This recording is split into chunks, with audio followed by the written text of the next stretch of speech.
ansi scientific. I love it.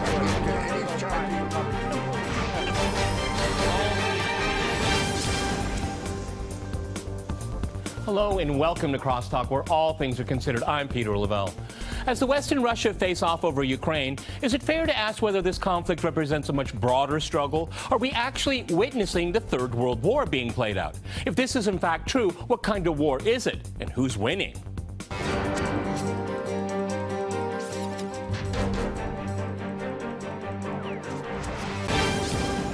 To Crosstalk Global Conflicts, I'm joined by my guest, George Szamuely in New York. He is a fellow at the Global Policy Institute of London Metropolitan University, and he's also author of the book Bombs for Peace. In Paris, we have John Laughland. He is Director of Studies at the Institute for Democracy and Cooperation. And in Cambridge, we cross to Graham Allison. He is a professor at Harvard University and Director of the Balfour Center for Science in International Affairs. All right, gentlemen, Crosstalk rules in effect. That means you can jump in anytime you want, and I very much encourage it. Graham Allison, you wrote a book, Essence of Decision. It was about the Cuban Missile Crisis. If you could use the same title, what is the essence of decision-making between the West, particularly the United States, and Russia today? Well, I think there's no question that we're at the edge, at least, of a new Cold War. That if you listen to Putin's speech at Sochi, he virtually declares a second Cold War. In his analysis, this is the result of the U.S. Moving NATO closer and closer to Russian borders, and Russia being unable to do anything about it for the first decade. But in the Putin era, Russia having recovered, he's determined to try to reassert Russia's interest, at least in its near abroad. And Ukraine is a case study for that engagement. Okay, George, I mean, if you look at the map, and Americans are not always good with geography, I'm sure you are, I have no doubt about that. But, you know, it's obvious that Ukraine is of strategic interest to Russia. It's hard to deny that, anyone that knows the history of this part of the world.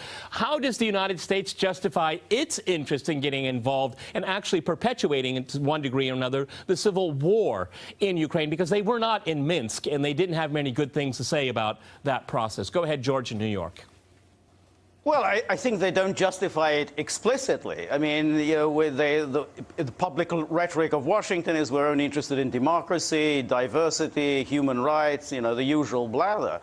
But without question, the agenda has been, as you know, Graham described Putin describing it, to expand NATO to Russian borders and beyond, because I think the ultimate goal is also to, to go beyond that and to dismantle the Russian Federation. I mean, Russia is a very large, very diverse country. I mean, it has 35 state languages. So the ultimate agenda, I think, is to sponsor various kind of nationalist, ethnic conflicts within Russia itself. But if you think of what has happened, I mean, in Ukraine, the Ukraine crisis began really in 2009 when the EU launched its Eastern Partnership program. And there, which were the countries that they wanted to scoop up within the Eastern Partnership? Ukraine, Belarus, Azerbaijan, Armenia, and Georgia. The remaining countries that are on Russia's borders that are not yet within NATO. And that was always the agenda. And the EU Association Agreement, a crucial part of that was the security and defense component. It said Ukraine will have to coordinate its security and foreign policy with essentially with the West, which means NATO. Yes, but John, if I go to you in Paris, I mean, from the Russian side, they've made this very clear that this is a red line, and this is not a secret. It's not a state secret, and you don't have to read Putin's mind like so much of this nonsense media journalism. You know, what makes Putin think all this? It's very simple. What makes the Russian leadership thinks it's security, and the Americans know this, but they still continue to rock the boat. They overturned the cart in Kiev with an illegal coup, and now they continue this process of escalating in Ukraine. It's quite obvious. I mean, within weeks' time, 600 paratroopers will be on the ground. On the ground. They don't prove that there are Russian troops there, but there will be American troops there. That's a red line. Yeah, well, the reason for this is that the American establishment does not allow any other country to have any security interests. The fundamental cause of what you've called the Third World War, Peter, in this programme, is the absolute determination by the American political establishment, and this goes for left and right, Republican and Democrat alike, to maintain and consolidate what the neocons used to call full spectrum dominance. In other words, United States dominance over the entire international system. Henry Kissinger, I think, once wrote that empires don't seek to operate within the international system, they seek to be the international system. And Barack Obama, in his Vox interview a week or so ago, made this very clear. He said that American leadership was a key element in structuring the world. And that's why there is no, they don't take into account the security interests of any other country, and particularly not, of course, of the main country, Russia, which again, as Obama himself said, is the only country with its nuclear arsenal which could possibly represent any kind of military obstacle to this fundamental US goal of maintaining and consolidating US leadership over the entire world. Graham, let's reflect about what John just said there, because, you know, Russia isn't a small country, it isn't a weak country, it is a nuclear-armed country, but all of these other regime change we've seen since the end of the Cold War, and I go through all the Middle East here, Libya certainly does come to mind, these countries could not really resist very much. And now we have this mentality of changing the world, of being the international system, and then you come right, you hit a brick wall, as it were, and it's called Russia. Because Russia, if you may agree or disagree with Vladimir Putin's speeches, because I know them quite well, but he does make a good case for Russia at least defending its own national interests. That's something that people like Victoria Nuland seem to have a hard time understanding. So, I mean, I have substantial disagreement with a number of points that have been made. Okay, fine. And it's pretty complicated, so let me just go through item by item. Sure. First, I think the proposition that the U.S. has a grand strategy for global full-spectrum dominance, I think is a huge exaggeration.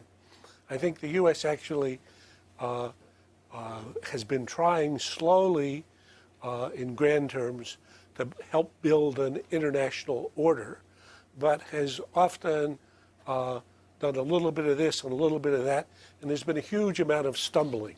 I mean, if you look at the previous, if you look at the 21st century, all the years of it, the U.S. became engaged in two mistaken wars, long and enervating, that are no part of any plan. The Middle East is a much greater mess today than it was before the U.S. became entangled.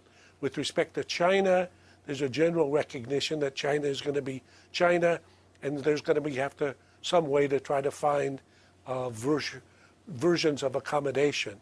So I think the bigger picture is a recognition that reality is bringing about what is often called a multipolar world.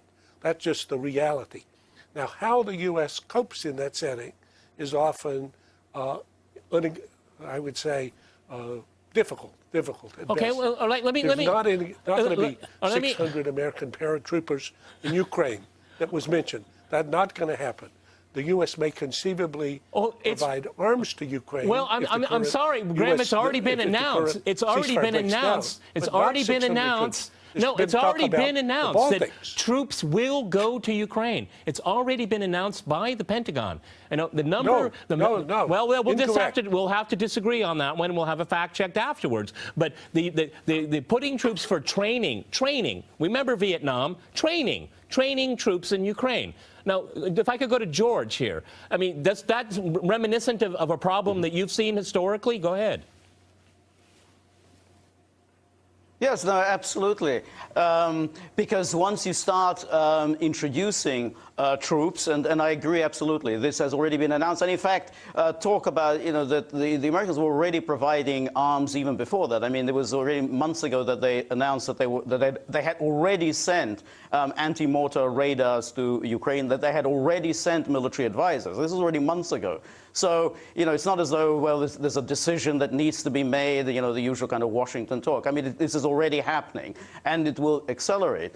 But yeah, I mean, once they, with these advisors, and then there's the election cycle in the United States, which is starting within the next month or so, with every politician, trying to outdo one another with the usual kind of who lost Ukraine nonsense. The pressure will build to encourage Ukraine further, to provide them with more arms, and with Ukraine will get better. I mean, Ukraine has certainly fought very poorly so far, but with arms, with training, they will get better. And as this continues, the Russians are not going to just sit still and allow this to happen. They're not just going to say, oh, well, we'll just let them get better at fighting. Russia will be forced to intervene in some way. I mean, Putin has been very skillful so far in avoiding intervention in Ukraine, but his hand may be forced. And I think that, unfortunately, is the U.S. agenda. I mean, if there's a feeling that Let me go to John here. Let me go to John in Paris before we go to the break here. I mean, John, is Washington spoiling for a fight with the Russians? And the playground is Ukraine. That's my very profound belief. I wish I could agree with Graham Allison when he says that there is a growing sense of realism in Washington. It's precisely on that point that I don't agree. What I think the fundamental problem is in the international system today is that America is determined to structure reality rather than to accommodate itself with it. And the reason why I say that is that I'm sure many of your viewers will remember the 1992 strategic defense paper published by Paul Wolfowitz, which first enunciated this idea of full spectrum dominance. It was then associated, of course, with the neocons, who came to be seen as a rather extreme sectoral group. But the same ideas, mutatis mutandis, were expressed, as I said earlier, by President Obama in one of his most recent statements on foreign policy, the interview with Vox, where Obama specifically says... John, I have to jump in here. We have a slight slown today here. I have to jump in here. We're going to go to a short break, and after that short break, we'll continue our discussion on global conflict. Stay with our team.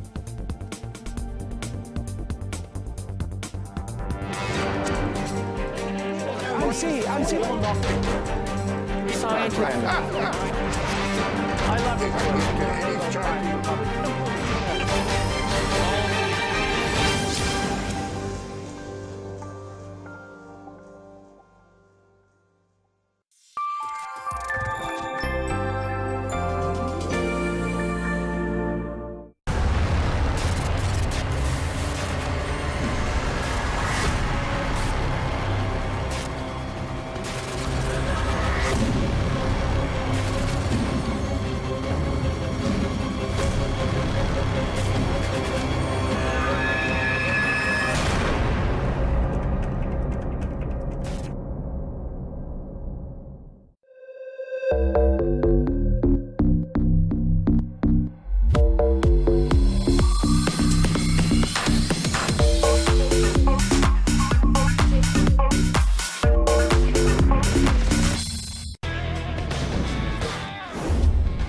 Most people think to stand out in this business, you need to be the first one on top of the story, or the person with the loudest voice, or the biggest ratings.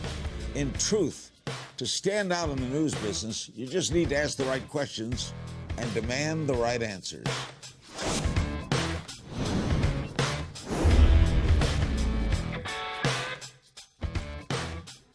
Question more.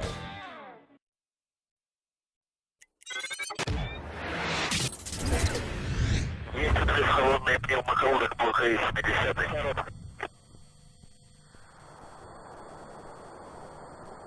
Предварительная. Промежуточная. Главное, подъем. Прошел контакт подъема двигателя центра С, боковой блок с носителя вышли на режим.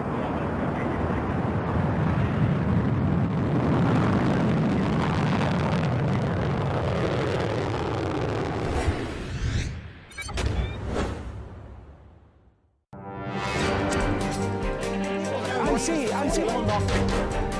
Science. I love it.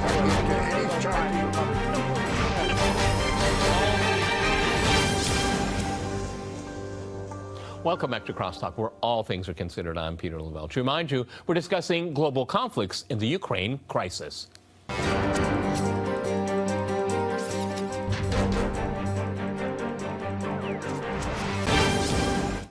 Okay, Graham, if I can go back to you, the first book that I read that you wrote was Essence of Decision on the Cuban Missile Crisis here. And if you could use the kind of paradigm about decision-making and kind of put it into place in 2015, and we look at what's going on with Russia, the United States, and Ukraine here, are you worried about miscalculation, one side not understanding the aims of the other, a game of chicken, as it were? I am, and I think it's a very good analogy. Because in the case of Ukraine, I believe Russia and Putin believe Russia has vital national interests. I believe the U.S. has no vital national interests in Ukraine, and I think that's well understood by President Obama. In the current situation, President Putin has managed a very effective, stealthy intervention into Ukraine that has so far succeeded in defeating Ukrainian fighters who were not very effective in any case. The issue of whether the U.S. should provide arms for Ukraine, which is a debate in Washington today, I believe significant lethal arms, I believe this would be a big mistake, because I think in a proxy war in Ukraine, Russia has greater interests and greater capabilities. So I think this would be an engagement that would turn out to be unsuccessful for the U.S. If I contrast that, for example, with the Baltics, where the U.S., because they're members of NATO, has a guarantee to come to their defense, if, God forbid, we should see something like Crimea or Donbass or Luhansk in Latvia or in Estonia, would be a very different situation. There you would come to a possibility of the same kind of confrontation you saw in the missile crisis, and that would really be a nightmare. Okay, George, if I can go to you, reflecting about what Graham just said here and the debate going on in Washington and the election cycle starting up and everybody wanting to top the other about Russia baiting here. So the United States wants to fight the Russians to the last Ukrainian. That's what it sounds like. Yes, exactly. And they figure that they can't lose. If Kiev prevails in this war, then this will probably be the end of Putin in Russia. He couldn't survive, and that would be a huge strategic victory and a goal that that the United States has set for itself, which is to get rid of Putin, who has been a thorn in its side for years. Or Russia is sucked into this war. But there's no way Kiev can prevail. Disastrous. Go ahead, Graham, jump in. This is Crosstalk. That's the point of the program. Go ahead. No, I just say there's no way Kiev can prevail. Russia has a 50 or 100 to 1 military superiority over Ukraine. So there's no arms the U.S. could provide that Putin can't trump. And there's no level of involvement that Putin can't overwhelm. I mean, they still have more arms than Novorossiya. That's what I mean. Prevail not against Russia, but against Novorossiya. Yeah. Now, if the civil war resumes, they may prevail, and at that point, or if they're on the brink of prevailing, Russia will be forced to intervene, and that would be an absolute disaster. And I think that I think is part of the calculation of NATO, which is that Russia will be sucked into an absolutely disastrous, catastrophic war for Russia, but something that will be good for NATO in that it will then really justify NATO's existence. Okay, let me go to John in Paris. I want to go exactly with what we just heard from George there, because whatever negative outcome there is for Ukraine, a frozen conflict, a depressed economy, failed state, I can go on, because all of the things I'm just saying are actually happening to that country, is actually a net plus for a lot of neocons and people in Washington that do want to see all these adverse things happen to Ukraine impact, ricochet on to Russia, and it has nothing to do with what could happen to the United States. John, did you hear that? There's no doubt that the interests of Ukraine don't come into play at all here. I think another factor that we have to take into account is the fact that Russia has had some success in the last decade in trying to escape from this logic of full spectrum dominance. it's had success by creating a number of counterbalancing organizations, of which the most important is obviously the BRICS. And the BRICS is doing relatively well, and obviously it could, if the conditions are right, have a very good future in front of it. The problem is that, of course, the Americans, who are not interested in a multipolar world, are themselves preparing a response to this BRICS and to the other counterbalancing measures. And the response that is in the pipeline, and this is a very clear example of strategic, ideological and geopolitical strategic thinking, is the transatlantic free trade partnership, which is designed to consolidate the economic and therefore political and also military coherence of the West, of what will indeed henceforth effectively be the West. That's to say, a sort of united economic and political unit on both sides of the Atlantic. And the creation of that bloc, which I'm confidently predict will go ahead, and which may indeed lead to some kind of currency union down the line, that will, at least in the words of the former Dutch Foreign Minister Frans Timmermans, that will create a situation in which the United States and its European allies will be able even more to dictate the rules of the game in the international system. And it was partly because the creation of the Eurasian Union, to which Ukraine might conceivably have associated itself, it was partly for that reason that the whole Ukraine conflict started. In other words, we have to see this in terms of a conflict between the desire by the West to create a big new bloc across the Atlantic and Russia's desire to create counterbalancing organizations, international ones. Well, I don't know why they couldn't coexist, but I know that a lot of people in Brussels didn't want that to happen. Can I disagree with that one slightly? Please go ahead. And then, Graham, I want to ask you a hypothetical, but first go ahead and reply. Go ahead. I don't want to seem to be the Marxist on the program, but I would remind you that Marx had some quite interesting ideas, and one of them had to do with economics as the substructure of politics. So the fundamentals about what's happening in the world, I believe, can be reflected in thinking about what's happened to the economies of the world since the great financial crisis of 2008. And there, the European community is yet to get back to the level of economic performance it had before the crash. The U.S. has been stumbling at less than 2% growth. China has averaged 8% growth over this period. And Russia was looking stronger until the recent events in which now it's scheduled to have about a 5% decline in its economy this year. So I would say, watch what happens to the economies, and that'll provide a very good clue to what happens to the relative balances of power. All right, Graham, let me stay with you. I'm glad you went to the economy, because the Ukrainian economy is in a free fall right now. It's very, very bad there.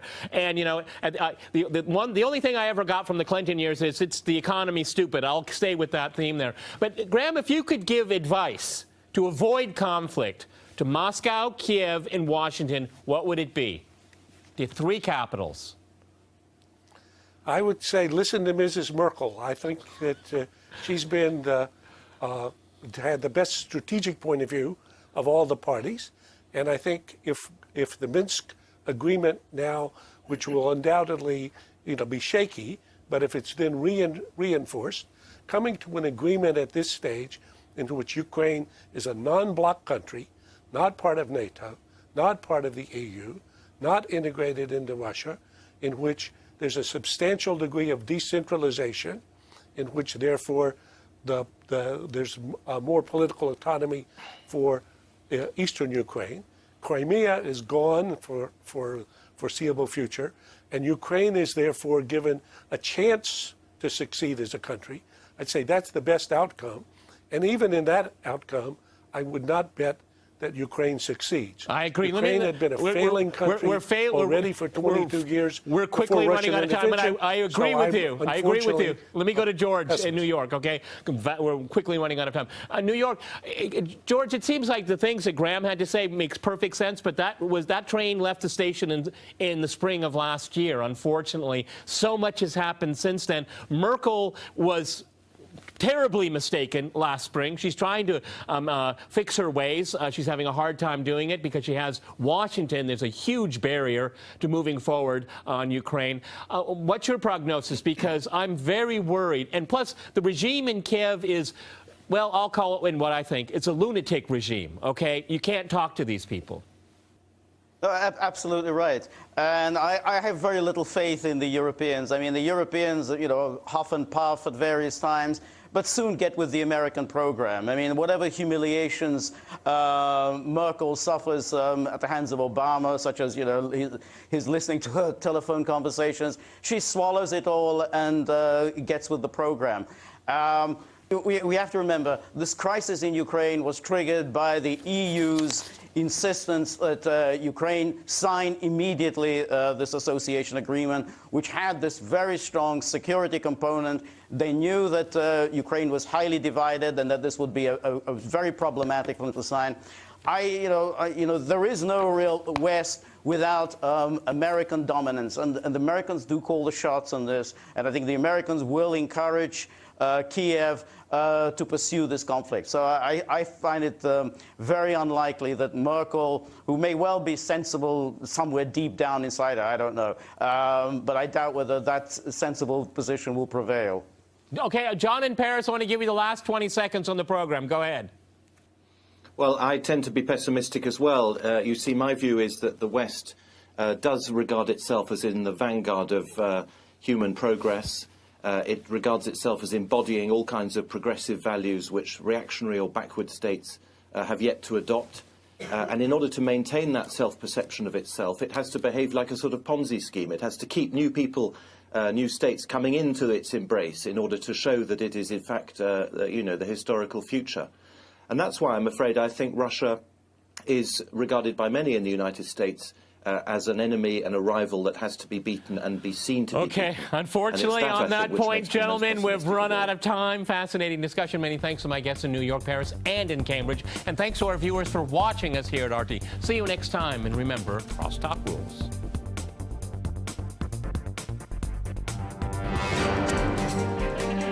I see. Science. I love it. Anytime.